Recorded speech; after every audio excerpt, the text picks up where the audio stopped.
Present by चाहत recording studio Muzaffarpur.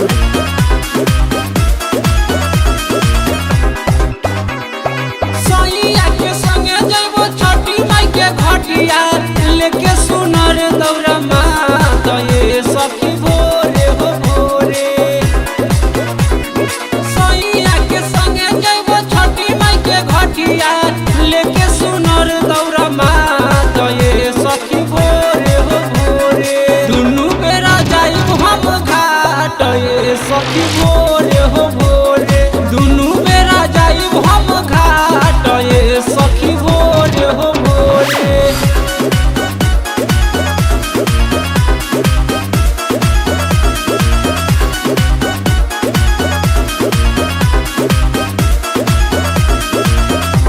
तो देवे जाइब हम अरघिया छठी माई के घटिया हो संगे संगे देवरू चली हे छठी माई के घटिया हो। तो देवे जाइब हम अरघिया छठी माई के घटिया हो संगे संगे देवरू चली हे छठी माई के घटिया हो। जोर नरियलवा लई हे सजनवा जाई आर बाजार हे सखी भोरे हो भोरे दुनु बेरा जाइब हम घाट ये सखी भोरे हो भोरे दुनु बेरा जाइब हम घाट ये सखी भोरे हो भोरे।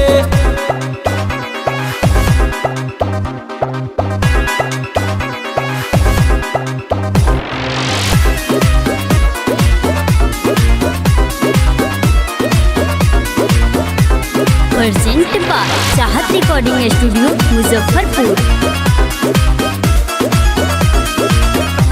तो सैया अनिल सिंघानी संगे आइब आज हो छठी माई दिहे ललना अंगना खिल जाई हो।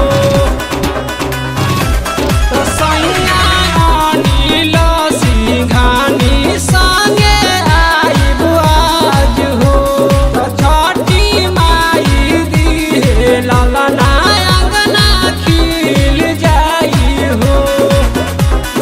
राहुल राकेश और अपजल बलमुआ के सपना होई सा